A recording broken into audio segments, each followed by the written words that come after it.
It was long after the passing of the second shadow, when dragons ruled the twilight sky and the stars were bright and numerous, that humankind began to thirst again for dominion over nature.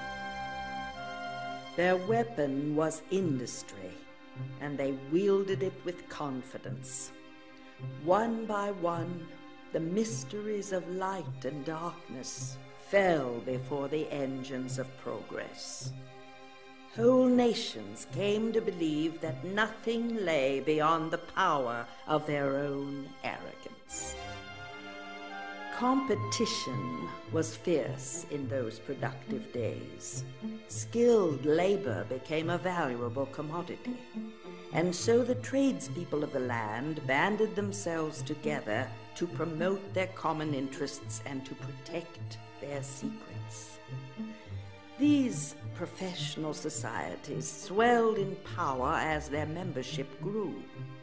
A few, such as the blacksmiths and the clerics, acquired vast territories with private armies to defend them. Thus began the age of the great guilds, vast city-states devoted to the absolute control of knowledge, held together by stern traditions of pride and of fear. Within the span of a few lifetimes, the commerce of the world was in their hands. But not all of the guilds were equally ambitious. The spinners of thread and weavers of fabric wished only to pursue their labor without interference. They did not involve themselves in the politics of the day and left the administration of taxes and wars to others. So the Guild of Weavers never attained the prominence of the shepherds or the glassmakers. Their number was small, for their strict rules forbade membership to any but the child of a member. Marriage outside the guild was discouraged and eventually outlawed. Outsiders regarded the weavers' ingrown society with distaste. Yet their customs were not without benefit. The natural talents of their membership were nurtured and purified, generation after generation, until the greatest among them wove fabrics of such extraordinary beauty that the whole world wondered at their achievements. Goods bearing the seal of the guild commanded a premium price, and the weavers amassed considerable wealth in this period, which they quietly hoarded. Like the other guilds, the weavers had evolved a philosophy of living based on the tools and terminology of their handiwork. They beheld in their great frames of wood and metal a symbol of universal truth, and found ways to work subtle patterns of influence into the fabrics they wove. The cloth of the guild soon became known for virtues other than mere beauty. Certain weaves seemed to possess remarkable powers of healing. Others held a charm against ill fortune.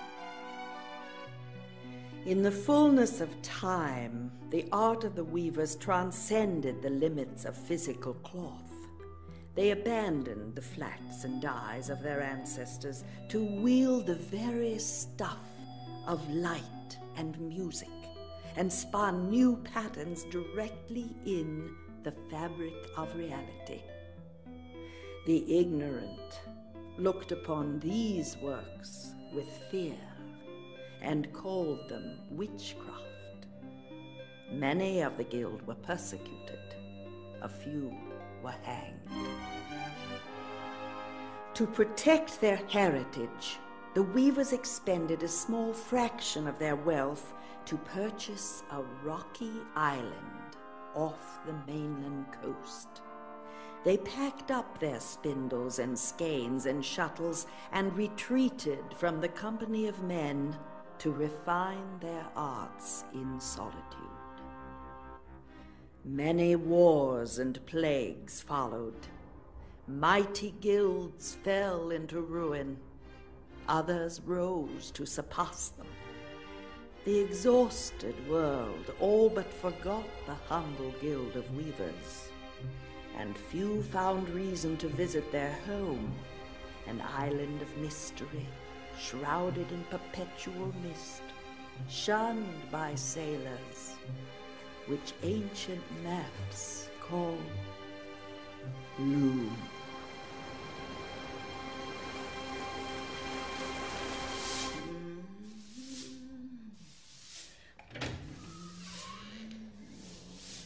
Hetchel!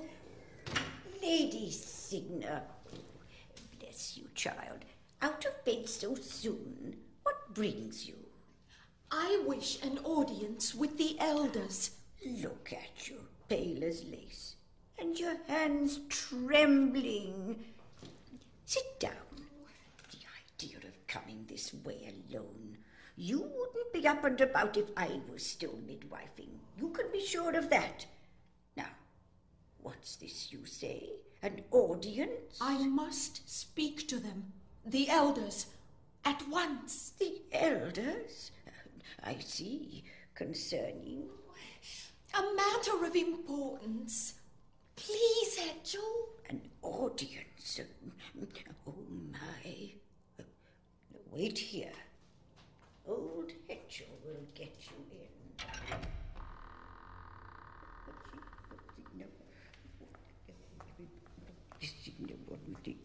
I do not remember summoning you, Hetchel. Oh, forgive me, Elder Atropos.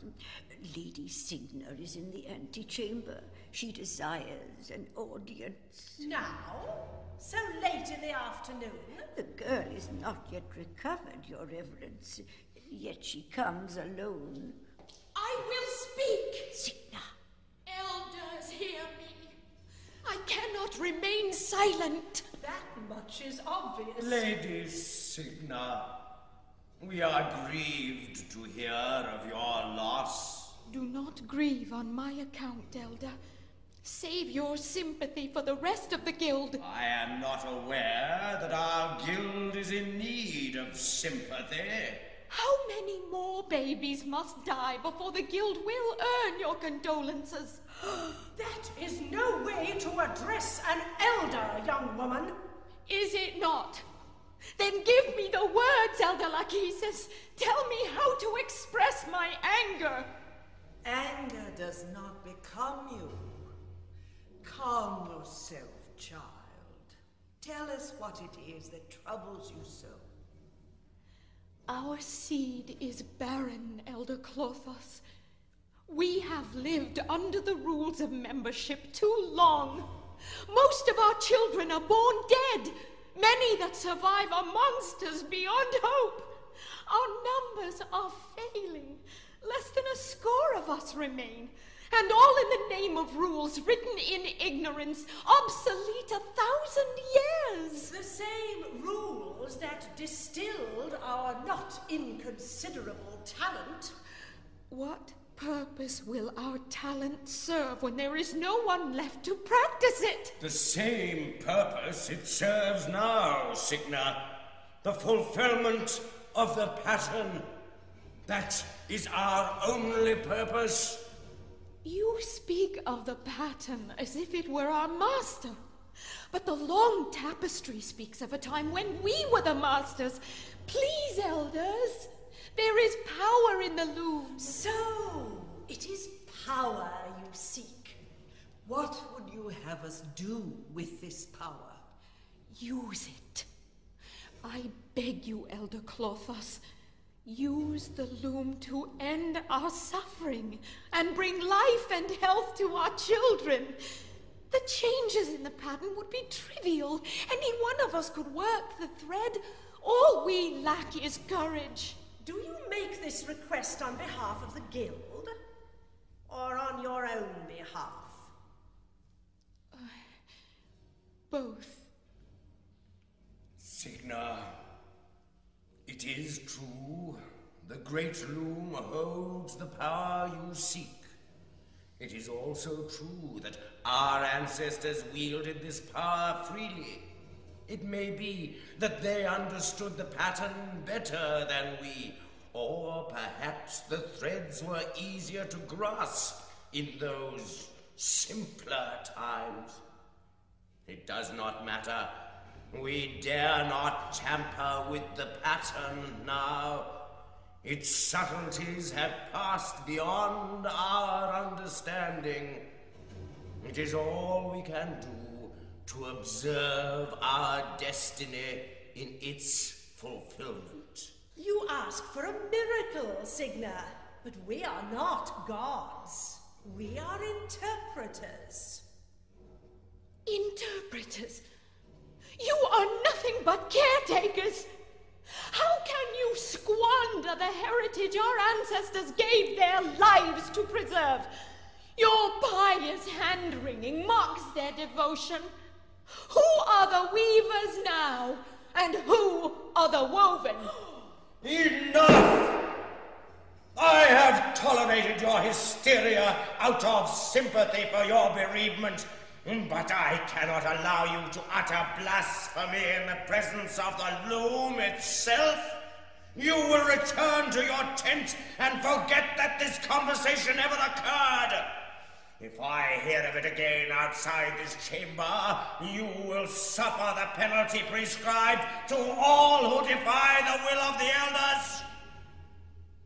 Must I specify that penalty? No, Elder Atropos. Then go. And do not judge us, Signa. Only the pattern may judge.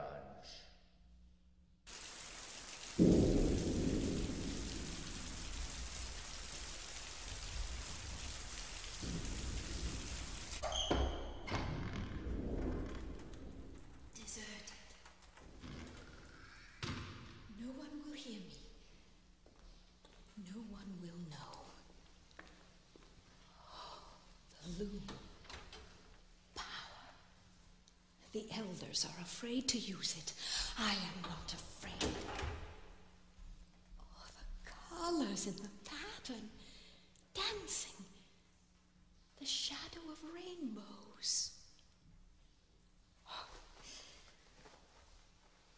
One grey thread. Grey goes with every color. Invisible. No one will notice one grey thread. To work. Here's the trick. Tied to the end of the shuttle. Let the harness do the work. Throw. Beat. Treble. Rest. Throw. Beat. Treble. Rest. Back. And forth. You taught me well, poor Hedgehog. Rest, throw, beat, rest, in and under, through, back, throw, beat, treadle, rest, throw, beat, treadle, rest, throw. Lady Signa! Too late. Poor child. You understand the gravity of what you have done? Only the pattern may judge, Elder Atropos. We cannot allow this outrage to go unpunished. Do what you must. This baby is alive. I am content. Surrender the child to Dame Hetchel.